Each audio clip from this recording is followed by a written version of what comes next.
In this video, I wanted to show you how you can modify the windows that are in the user interface in your BobCAD software.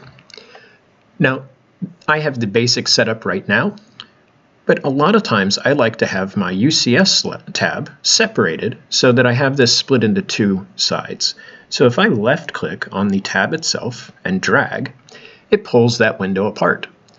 Once I drag that window over top of another one, I get this little reticle where I can drop it underneath. So now I have my layers and my UCS separated. I can also disable these windows if I need to make more room on the screen. So if I click the little X in the upper right-hand corner of each window, it disables that window.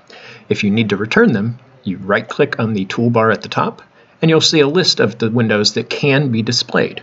If there's a check mark next to it, that means it should be showing on your screen. So I just want to go in and click on the ones that I want to have returned. Some of these windows will automatically enable when you use them. For instance, measure entity or posting. If I disable my posting window and post some code, it will re-enable the window automatically.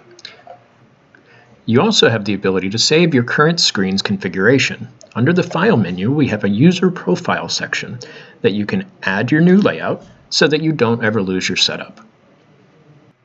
Thank you for watching today's video, and don't forget to sign up for our new BobCAD-CAM user forum at forum.bobcad.com.